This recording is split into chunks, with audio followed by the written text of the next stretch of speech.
Well, Denny, according to officials, it was the hottest and driest summer on record for Georgia peanuts.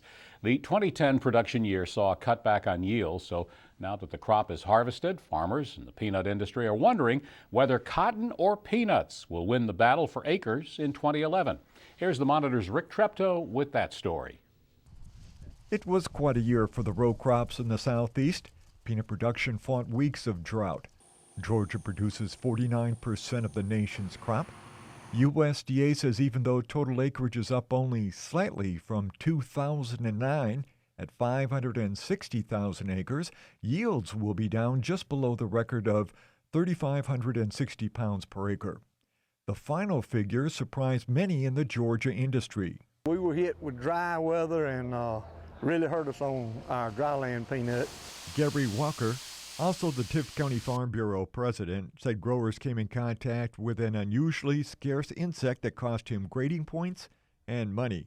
On top of that, we had a lot of trouble this time with a thing called a borer bug. It caused not a whole lot, but some of our peanuts to go seg 2s and seg 3s. The peanut will get attacked at night by an adult borer bug about the size of a pencil eraser.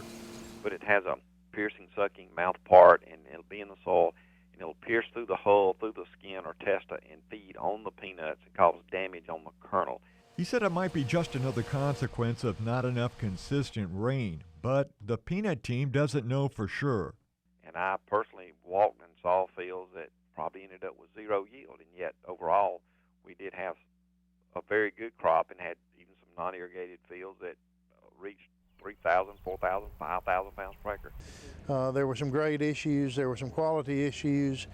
So in the edible market, we're going to have to take and send some of them to the oil market, but we still have enough peanuts to supply peanut butter, salted nuts, candy, and to do it with really, really high quality peanuts. Peanut consumption continues to be driven by peanut butter sales. The pipeline of product for peanut butter could be affected by continued high cotton prices. To compete, the price per ton to a farmer would have to increase. At $1 a pound cotton, we need a 610 peanut to compete and get the acres to stay there. Also during the GFB commodity meetings, I talked to cotton and peanut Washington lobbyist Bob Redding about anticipated 2011 farm issues. With the budget constraints we're moving into this farm bill, it's going to be pretty tough. Redding said grower meetings, even joining with other commodities like corn, wheat, cotton, and other southern commodities to develop priorities would be helpful. On the political side, there will be a Republican as the new House Agriculture Committee chairman. Correct. New chairman Frank Lucas of Oklahoma has been a solid supporter of farm programs and advocate farm programs, has a lot of experience in agriculture. It's from a good state from our perspective as far as the kinds of commodities they grow, and has many of our major commodities from the southeast.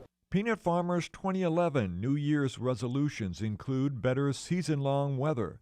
They want the old and new members of Congress to remember our food and fiber are certainly part of our national defense.